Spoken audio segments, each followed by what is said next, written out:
Pernahkah kamu berpikir dari mana arus listrik itu berasal dan bagaimana hal tersebut bisa mengalir?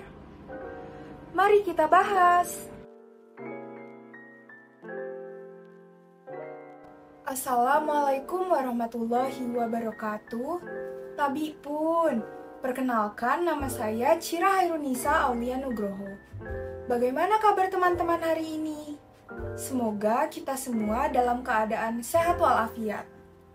Hari ini kita akan belajar tentang listrik dinamis. Sebelum kita belajar, mari kita berdoa terlebih dahulu. Berdoa mulai.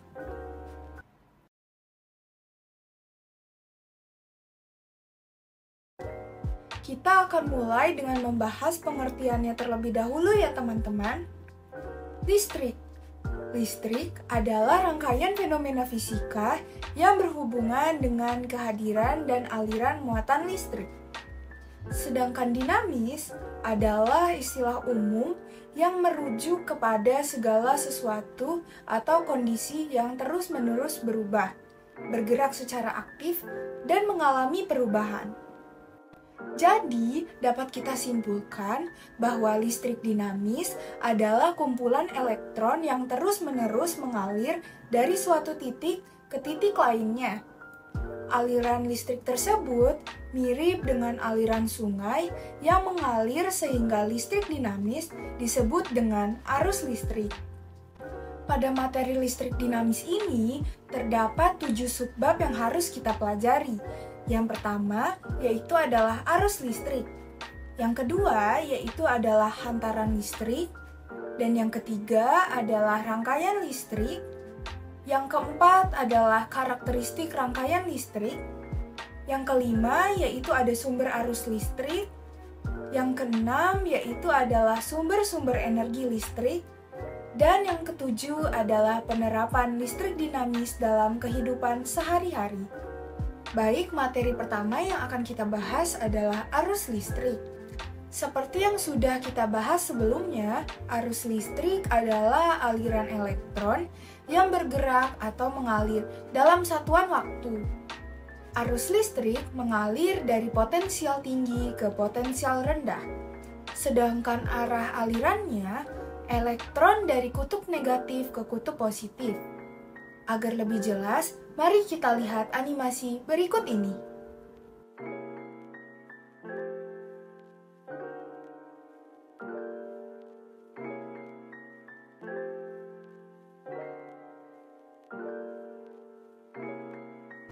Pada rangkaian listrik tertutup, besar arus listrik yang mengalir dapat ditentukan dengan menghitung besar muatan listrik yang mengalir pada rangkaian setiap detiknya. Hal ini karena besar arus listrik yang mengalir dalam suatu rangkaian tertutup sebanding dengan besarnya muatan listrik yang mengalir pada setiap detik. Atau secara matematis, besar arus listrik dapat ditulis sebagai berikut.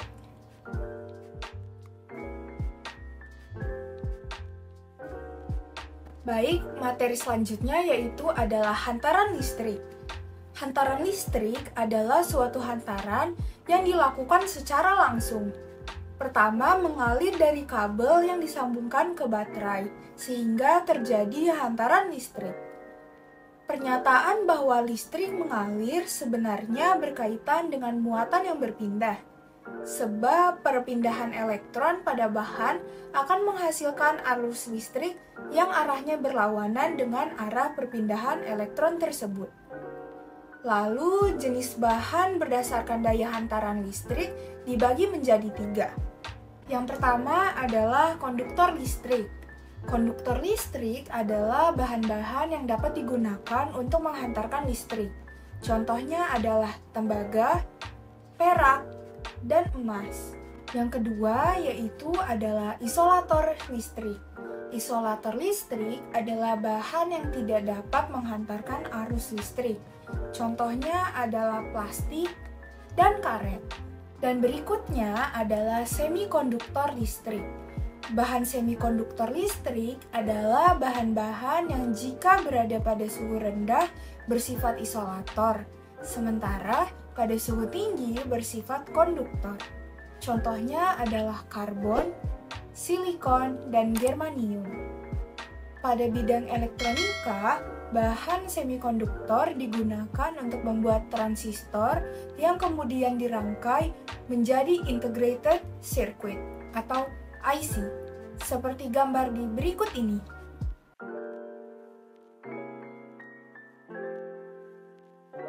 Jadi, setiap bahan memiliki kemampuan yang berbeda-beda dalam menghantarkan listrik. Kemampuan tersebut tergantung pada nilai hambatan jenis suatu benda atau bahan. Semakin kecil hambatan jenis suatu bahan, semakin baik kemampuan bahan tersebut untuk menghantarkan listrik. Berikut adalah tabel yang menyajikan beberapa nilai hambatan jenis bahan. Besar hambatan setiap jenis kawat yang panjang satu satuan panjang per satu satuan luas penampang disebut hambatan jenis. Besar hambatan jenis berbeda-beda untuk setiap jenis kawat, sehingga dapat dituliskan sebagai berikut.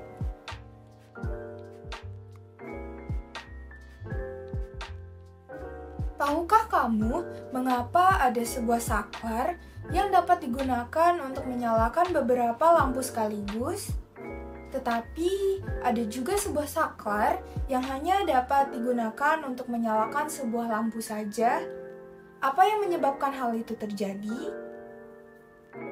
Menyala atau tidaknya lampu listrik tergantung pada rangkaian listrik. Jadi, apa sih rangkaian listrik itu? Rangkaian listrik adalah sebuah jalur atau rangkaian sehingga elektron dapat mengalir dari sumber voltase atau arus listrik. Proses perpindahan elektron inilah yang kita kenal sebagai listrik. Yang pertama adalah rangkaian seri. Rangkaian seri adalah rangkaian listrik yang tidak memiliki percabangan kabel. Ketiadaan percabangan kabel pada rangkaian listrik seri mengakibatkan aliran listrik akan terputus jika salah satu ujung kabel terputus, sehingga arus listrik tidak dapat mengalir di dalam rangkaian, dan seluruh lampu akan mati.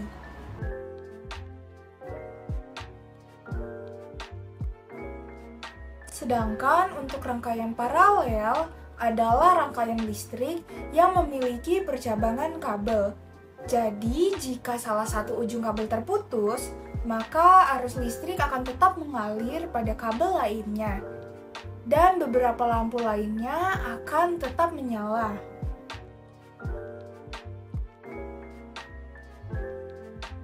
Untuk materi selanjutnya yaitu karakteristik rangkaian listrik. Yang pertama yaitu ada hukum Kirchhoff. Menurut hukum Kirchhoff, besar arus listrik yang masuk ke dalam titik cabang kawat penghantar nilainya sama dengan besar arus listrik yang keluar dari titik cabang kawat penghantar tersebut. Sehingga secara matematis dapat kita tulis sebagai berikut. Agar lebih paham, mari kita lihat contoh soal berikut ya teman-teman.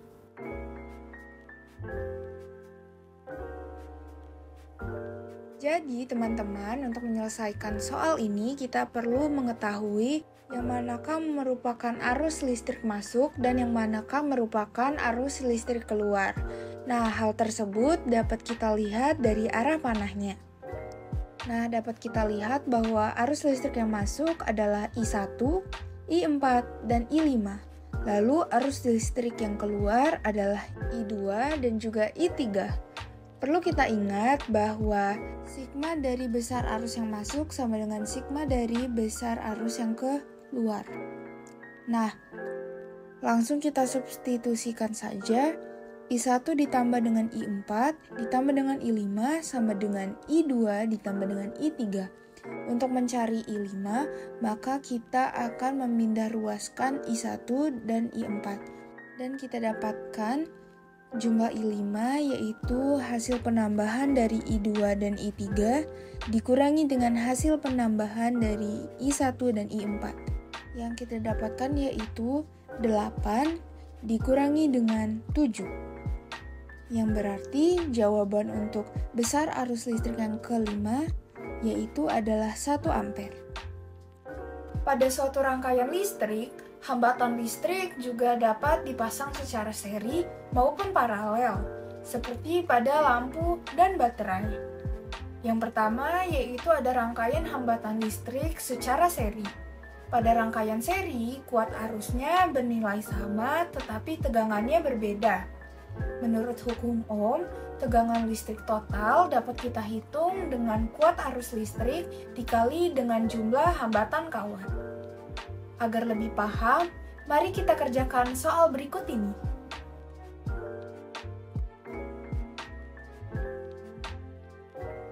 Jadi, teman-teman, hal pertama yang harus kita lakukan untuk menyelesaikan soal tersebut adalah kita perlu mengidentifikasi rangkaian listrik apakah itu. Nah, dapat diketahui di sini merupakan rangkaian listrik secara seri. Kenapa? Karena rangkaiannya tidak memiliki cabang. Perlu kita ingat bahwa untuk mencari hambatan totalnya dalam rangkaian seri, maka R total atau hambatan total sama dengan hambatan 1 ditambah dengan hambatan 2 dan juga seterusnya. Maka untuk penyelesaian soal ini R totalnya adalah hambatan 1 ditambah dengan hambatan 2 ditambah dengan hambatan 3, yaitu 3 ohm ditambah dengan 2 ohm dan juga 4 ohm yang hasilnya adalah 9 ohm. Yang kedua yaitu rangkaian hambatan listrik paralel.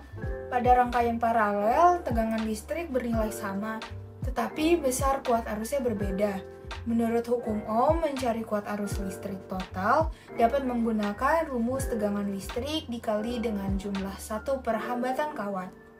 Agar lebih paham, yuk kita kerjakan latihan soal berikut.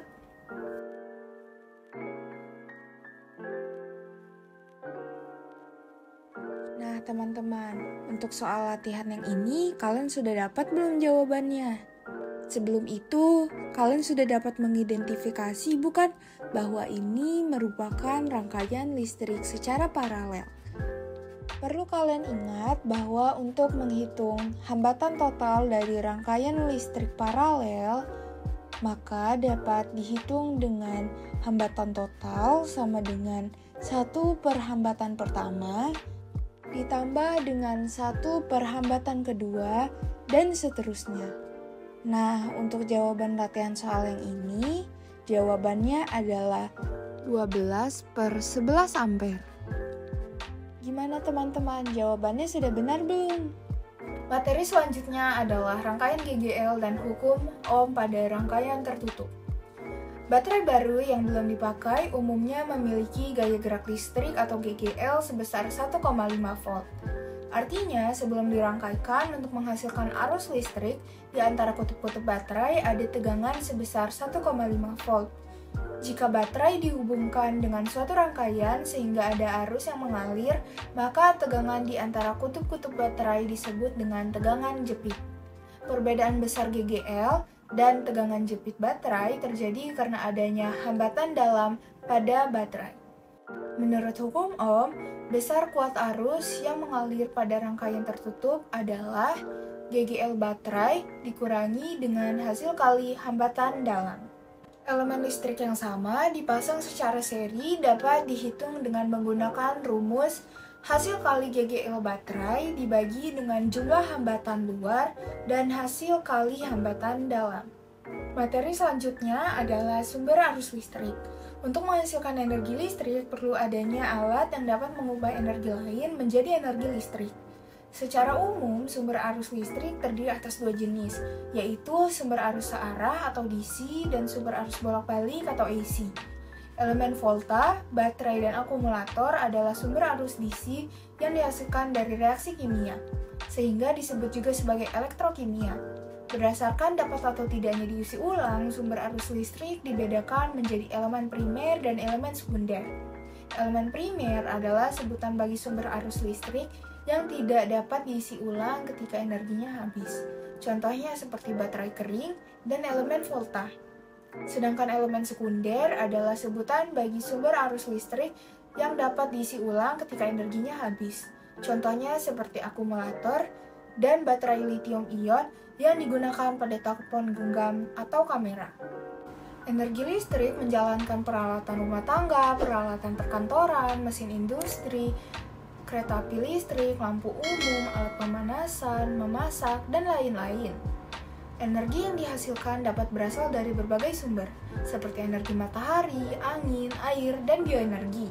Sumber-sumber energi tersebut merupakan energi alternatif untuk menghasilkan listrik karena ketersediaannya di alam yang dianggap sangat melimpah, atau tidak akan pernah habis jika digunakan. Agar mengetahui berbagai sumber energi alternatif, yuk kita simak pembahasan berikut. Yang pertama yaitu energi matahari. Energi matahari merupakan sumber energi terbesar dan yang paling melimpah. Melalui penggunaan panel surya, energi matahari dapat diubah menjadi energi listrik. Energi yang diperoleh saat matahari bersinar terang akan disimpan dalam baterai agar dapat digunakan saat cuaca mendung atau bahkan malam hari. Pada saat cuaca mendung, energi listrik yang diperoleh tidak dapat dihasilkan secara maksimal. Penggunaan energi surya di Indonesia diterapkan dalam dua macam teknologi. Yang pertama yaitu teknologi energi surya termal, dan yang kedua yaitu energi surya fotovoltaik. Suhu yang tinggi dari energi surya termal digunakan untuk memasak, kompor surya, mengeringkan hasil pertanian, dan memanaskan air. Sedangkan energi surya fotovoltaik digunakan untuk menghasilkan listrik yang nantinya dapat digunakan untuk menyalakan lampu, memutar pompa air, menyalakan televisi, dan sebagai energi alat telekomunikasi. Selanjutnya yaitu ada energi angin. Angin adalah salah satu contoh sumber energi alternatif yang dapat digunakan untuk membangkitkan energi listrik. Energi gerak yang dihasilkan oleh gerakan angin terhadap kincir diubah oleh generator untuk menjadi energi listrik. Selanjutnya yaitu ada energi air atau hydropower. Air yang mengalir dari hulu ke hilir, khususnya pada sungai-sungai yang deras, dapat dimanfaatkan sebagai sumber energi alternatif untuk membangkitkan energi listrik. Arus air sungai tersebut dimanfaatkan untuk menggerakkan turbin yang terhubung pada generator sehingga energi listrik dapat dihasilkan. Banyaknya sungai dan danau air tawar membuat Indonesia membangun banyak pembangkit listrik tenaga air atau PLTA di seluruh wilayahnya. Selanjutnya adalah bioenergi. Bioenergi adalah energi yang diperoleh oleh biomasa. Jadi, apa sih biomasa itu? Biomasa merupakan bahan organik yang berasal dari makhluk hidup, baik dari tumbuhan maupun hewan. Limbah dari budidaya pertanian, perkebunan, kehutanan, peternakan, maupun perikanan juga dapat digunakan sebagai sumber bioenergi. Energi yang diperoleh dari biomasa ini dapat diubah menjadi energi listrik dengan cara mengolah biomasa menjadi bahan bakar nabati, misalnya etanol atau biodiesel. Bahan bakar nabati ini selanjutnya dapat digunakan sebagai bahan bakar generator atau diesel untuk menghasilkan listrik. Materi selanjutnya adalah transmisi energi listrik. Transmisi energi listrik adalah proses penghantaran tenaga listrik secara besar-besaran dari pembangkit listrik menuju ke gardu listrik. Kalian tahu nggak sih gimana energi listrik bisa disalurkan ke rumah-rumah dengan efektif dan efisien? Ayo kita lihat gambar berikut ini. Yang pertama, uap air digunakan sebagai sumber utama pembangkit listrik. Lalu, arus listrik sebelum dialirkan ke rumah penduduk, tegangannya dinaikkan terlebih dahulu sampai ribuan volt dengan menggunakan transformator step up. Selanjutnya, untuk memenuhi kebutuhan industri, beberapa transformator step down digunakan untuk menurunkan tegangan sesuai keperluan. Biasanya sebelum dialirkan ke rumah penduduk, tegangan listrik diturunkan hingga 220 volt. Transmisi listrik jarak jauh dilakukan dengan menaikkan tegangan listrik. Jika tegangan listrik untuk transmisi jarak jauh rendah, maka arus listriknya akan menjadi besar, sehingga diperlukan kabel listrik yang besar dan banyak energi yang terbuang menjadi kalar saat listrik disalurkan dari PLN ke rumah-rumah. Namun, dengan tegangan yang tinggi, arus listrik akan menjadi kecil sehingga kabel listrik yang dibutuhkan kecil dan tidak terlalu banyak energi yang terbuang. Nah, kita sampai di materi terakhir, yaitu penerapan listrik dinamis dalam kehidupan sehari-hari. Setelah kita mengetahui konsep-konsep dari listrik dinamis, mari kita membahas contoh-contoh penerapan listrik dinamis dalam kehidupan kita sehari-hari. Yang pertama, yaitu ada power bank. Ternyata power bank atau pengisi daya portabel menggunakan fenomena listrik dinamis. Perangkat penyimpanan daya tersebut akan membuat listrik mengalir menuju baterai ponsel, dan disitulah aliran listrik terjadi. Yang kedua adalah handphone atau telepon genggam. Ternyata telepon genggam juga menggunakan konsep listrik dinamis. Daya pada telepon genggam harus diisi dengan baterai atau listrik, yang nantinya arus listrik tersebut diterima oleh telepon genggam dan menyebabkan komponen di dalamnya bekerja. Yang ketiga yaitu televisi. Televisi yang biasa kita gunakan untuk melihat berita dan menonton acara favorit ternyata menggunakan konsep listrik dinamis. Adanya listrik dinamis dapat menghasilkan gambar serta suara yang dapat kita lihat dan dapat kita dengar. Tanpa listrik, televisi tidak dapat diakses karena membutuhkan sumber arus listrik. Nah, jadi kesimpulannya listrik dinamis adalah kumpulan elektron yang dapat mengalir dalam satuan waktu. Sumber-sumber energinya dapat berasal dari energi matahari, air, angin, dan bioenergi. Lalu penerapannya dalam kehidupan sehari-hari bisa berupa telepon genggam, power bank, dan juga televisi. Ternyata fisika sangat dekat dengan kehidupan kita sehari-hari ya teman-teman. Baiklah, sekarang waktunya berdiskusi.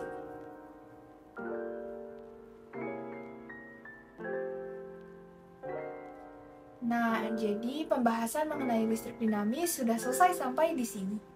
Oke, teman-teman jangan lupa belajar dan banyak membaca buku ya.